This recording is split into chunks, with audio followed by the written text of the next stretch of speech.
ఈరోజు మరుపురాని రోజు నాకు. ఎందుకంటే మా నాన్నగారు బత్తుల సుబ్బారావు గారు ఎంత సేవ చేస్తారో అన్ని పేటలకి అన్ని మనుషులు మొత్తం స్టేట్ ద్వారా ఆయన్ని ఎంతమంది పొగిడారో, ఎంతమంది బాగా చూశారో అన్నీ తెలుసు. ఎందుకంటే ఆయన ఒక మనిషి కాదు, చాలా శక్తిగా అందరినీ కూడా ఒక 5 సెంట్లు ఆ రోజుల్లో భూమి ఇవ్వడం అంటే సామాన్యమైన పని కాదు. అందరూ అడిగేవారు 5 సెంట్లు భూమి ఎందుకండి, బత్తుల సుబ్బారావు గారు ఒక కుటుంబానికి 5 సెంట్లు భూమి అవసరమా అని అడిగేవాళ్ళు.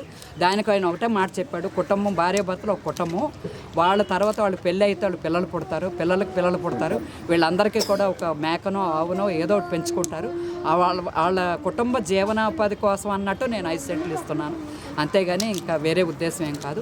ఒక కుటుంబం బతకాలి, మనం ఇచ్చామంటే అది తరం చెప్పుకోవాలి అన్న దృష్టితోని ప్రతి ఒక్కరికి కూడా 5 సెంట్లు భూమి ఇచ్చేవాళ్ళు. అలాగే సుబ్బారావుపేట, సుబ్బారావు నగర్, బత్తిరి యూత్ సర్కిల్, అలాగే చాలా పేటలు పేర్లు ఆయన పేరు మీద ఉన్నాయి. ఆయన మాత్రం ఎవ్వరూ మరవరని అనుకుంటున్నాను. కానీ అలాగే బత్తిన సుబ్బారావు గారి అల్లుడిగా ఎంఎస్ చక్రవర్తి గారు కూడా ఇక్కడ రాజమండ్రి ప్రథమ మేయర్గా చేశాడు. ఆయన ఎన్ని పనులు చేశాడు ప్రజలకు తెలుసు. అంటే నేను భార్యగా నేను ఈ పని చేశాడు ఆ పని చేశాడు చెప్పుకోకూడదు. ఏమేమి పనులు చేశాడు, కార్పొరేషన్కు జీతాలు రావంటే వెంటనే పరిగెట్టి వెళ్ళిపోయి వాళ్ళకి జీతాలు వచ్చేలా చేసేవాడు. ఎందుకు మీరు వెళ్ళారంటే ఒకటే మాట అనేవాడు, లక్ష్మి నెలంతా చేస్తారు వాళ్ళకి 10,000 జీతం, ఇంటంత కుటుంబం ఉంది, వాళ్ళకి జీతాలు రాకపోతే 4 నెలలు ఏం శ్రమ పడతారు, అప్పులు చేసుకొని బతకాలి కదా, అందుకని తప్పనిసరిగా వాళ్ళ కోసం నేను వెళుతుంటాను అనేసి వాళ్ళకి సేవ చేయడానికి ఆయన ముందంజ వేశారు. చాలా సేవ చేశారు. పుష్కరాలు ఎంత బాగా నిర్వహించారు మీ అందరికీ తెలుసు. అంటే నేను చెప్పుకోకూడదు, చాలా ఏ ఇన్సిడెంట్ కూడా జరగకుండా చాలా బాగా చూశారు. అంత మంచి వ్యక్తికి కనీసం నేను చాలా ఇదయ్యాను. ఒక విగ్రహం ఒకటి నాకు ఆయన పేరు మీద పెట్టలేదని చాలా సఫర్ అయ్యాను. నేను ఎన్ని సంవత్సరాలు కార్పొరేషన్ తిరిగానో ఆ దేవుడికి తెలుసు. తర్వాత నేను ఎవరిని పట్టుకొని తిరిగానో కూడా మా బర్రె కొండబాబు గారి ద్వారా నేను ఎక్కువగా కార్పొరేషన్కి వెళ్ళాను. ఈ రాజమండ్రి వచ్చానంటే తప్పనిసరిగా ఆయన అమ్మ వచ్చావా, రా ఒకసారి ఇంటికి రా అమ్మ, భోంచేసి వెళ్ళు అంటాడు ఆయన ప్రతిసారి. ఉన్నాయి అంటే నేను ఒకసారి 2 సార్లు వచ్చినా అంత ఆప్యాయంగా పిలుస్తాడు. అంటే సుబ్బారావు గారికి కొడుకు ఆయనే అన్నట్టు నాకు అనిపిస్తుంది, ఏమంటా అనుకోండి. ఎందుకంటే మా పిల్లలు సుబ్బారావు చక్రవర్తి గారు లేక కొంచెం అమాయకత్వంగా ఉంటారు, వాళ్ళు గమ్మున ఎక్కడికి రారు. నేనా సరదాగా ఉంటాను కానీ గమ్ముని నిర్వహించాలి ఏవో తెలియవు నాకు. అందుకని మీ అందరి దగ్గరికి ఎప్పుడూ నేను రాను. కానీ ఆయన అమ్మ నువ్వు మా ఆడబడుచివి, మా ఇంటికి రావాలి, నేను ఉన్నానమ్మా నీకు అనేసి ఏ రోజు ఎప్పుడైనా సరే రాజమండ్రి వచ్చారంటే ఆయన ఓ ఫోన్ కొట్టి అమ్మ మేము ఉన్నాము నీకు కుటుంబం. ఎందుకంటే నా కుటుంబం వీళ్ళందరూ పార్టీ పరంగా నేను మాట్లాడతాను, అందరూ మా కుటుంబమే. సుబ్బారావు గారి కుటుంబం అంటే నా కుటుంబం కాదా, నా కుటుంబమే కాదు. కానీ అంత చేసిన ఏదైనా చక్రవర్తిగా చాలా చేశారు. కనీసం పార్టీ పరంగానే కాదు, పార్టీగా అసలు చెయ్యాలి, పార్టీ పరంగా కూడా చేయొచ్చు. కానీ ఏది కూడా ఏ విధమైన నాకు ఇది జరగలేదు, ఏం లేదు. ఇప్పుడు వచ్చి దగ్గర 10వ సంవత్సరం 9వ సంవత్సరం మా ఆయన చనిపోయారు. 2016లో చనిపోయారు. దాన్ని బట్టి లెక్క చేసుకోండి. ఎవరైనా కార్పొరేషన్ తరఫున కానీ ఒక పెద్ద వ్యక్తులు కానీ పేర్లు వద్దు, కనీసం ఒక్కళ్ళు కూడా. నేను ఎన్నిసార్లు కార్పొరేషన్ వెళ్ళాను నాకు తెలుసు, బర్రె కొండబాబు గారికి తెలుసు. కానీ ఏ విధమైన నాకు చేయలేదు. పోలేండి పర్వాలేదు, ప్రథమ మేయర్ ఎవరు అంటే చక్రవర్తి అని చెప్పుకుంటారు కానీ వేరే వాళ్ళ పేరు చెప్పరు కదా. అదే నేను అంటున్నా, నా పిల్లలు కూడా అన్నారు ఎందుకు అలాగా ప్రతిసారి అలా తిరుగుతావమ్మా, అయితే అవుతుంది లేకపోతే లేదు అమ్మ, నువ్వు అలా వెళ్ళకూడదు, నాన్నగారి గురించి నువ్వు అంత శ్రమ పడ్డం ఎందుకు అన్నారు. అప్పుడు అదే అనుకున్నాను నేను, కరెక్టే కదా, ఎవరు ప్రథమ మేయరో. మాన్యవారి దివంగత మాజీ మంత్రివర్యులు శ్రీ బత్తిన సుబ్బారావు గారు ఈవేళ 5 సెంట్ల భూమిలో ఉన్నామనంటే బత్తిన సుబ్బారావు గారే కారణమని చెప్పాలి.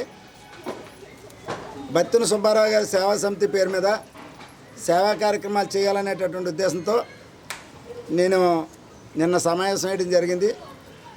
మరి లక్ష్మీ చక్రవర్తి గారిని మరి ఇక్కడ ఏరియాకి తీసుకురావడం, మరి ఆయన కుమార్తెగా ఆవిడ ఇక్కడ అందరికీ పరిచయం చేయడం, ఆవిడ చేతుల మీదుగా ఒక కుటుంబానికి ఆర్థిక సాయం అందించడం.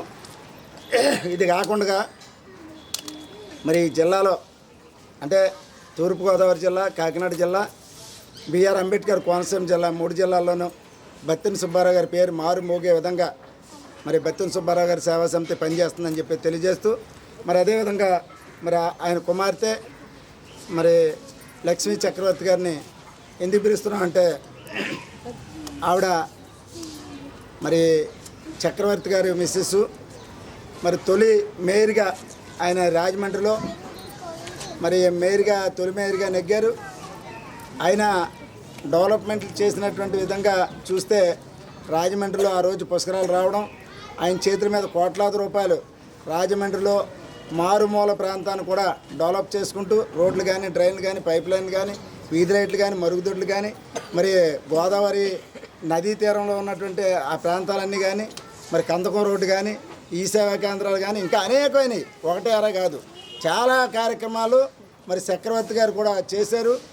మేము చెప్పేది ఏంటంటే బత్తుల సుబ్బారావు గారు పేరు మీద ఏదైతే ఈ పేట ఉందో ఆయనకి పేరు తెచ్చే విధంగా సేవా కార్యక్రమాలు ఇక్కడి నుంచే స్టార్ట్ అవుతాయని చెప్పేసి తెలియజేస్తూ, మరి ఆయన కుమార్తెకి ఈవేళ ఇక్కడ మా మహిళలందరూ కూడా సత్కరించి ఆమెను గౌరవప్రదంగా మరి ఈ కార్యక్రమాల్లో పాల్గొనడం. ఈవేళ కార్యక్రమం ఏంటంటే కాంశీరామ్ గారు జయంతి 15వ తారీఖు మార్చి 15. అదే జయంతి రోజున మా మనవరాలు కూడా మరి అమ్మాయి పుట్టినరోజు కాబట్టి ఆ 2 కార్యక్రమాలు కలిసి వచ్చాయి. మరి బత్తుల సుబ్బారావు గారు ఈ ఏరియాకి, రాష్ట్రానికి ఎంత ఇదో, భారతదేశానికే బాబాసాహెబ్ అంబేద్కర్ తర్వాత మాన్యవర్ కాంశీరామ్ గారు మామూలుగా కాదు, ఈ దేశానికి దశ తీసుకొచ్చి రాజ్యాధికారాన్ని తీసుకొచ్చిందంటే బాబాసాహెబ్ తదనంతరం చరిత్రలో మరి ఎంత గొప్పగా పనిచేశాడు, రాజ్యాధికారాన్ని తీసుకొచ్చాడు అని అంటే మరి కాంశీరామ్ గారే. ఆయన జయంతి జరుపుకోవడం అనేది రాజకీయాలకి, పార్టీలకు అతీతంగా జరపాల్సినటువంటి అవసరం ఉంది కాబట్టి అది కూడా బత్తుల సుబ్బారావు గారి సేవా సమితి ఆధ్వర్యంలోనే ఈరోజు మరి విగ్రహాలకి దండలేయడం కానివ్వండి, లేకపోతే మరి గౌతమి జీవకరణ సంఘంలో అన్నదాన కార్యక్రమం చేయనివ్వండి, ఈరోజు ఈ కార్యక్రమం చేయనివ్వండి, అన్నిటిని కూడా సేవా సమితి ఆధ్వర్యంలో చేస్తున్నాం. అంచేత వారి కుటుంబాన్ని ఇంకా మర్చిపోకుండా వారి యొక్క బిడ్డని మనం ఇవాళ సత్కరించుకొని ఆవిడ చేతుల మీద అన్ని కార్యక్రమాలు చేసి పంపించేటటువంటి కార్యక్రమం చేస్తున్నాం. చాలామంది అధికారం, పవరు చేతిలో ఉంటుండగా చాలామంది మరి చుట్టూ తిరుగుతూ ఉంటారు.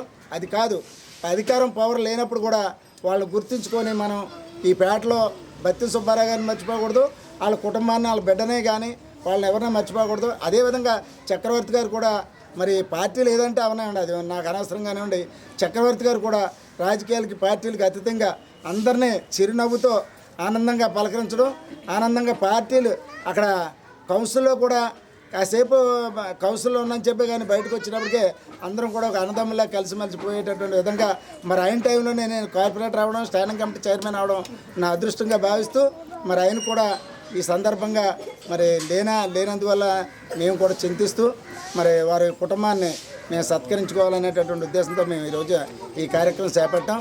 మరి మేడం గారిని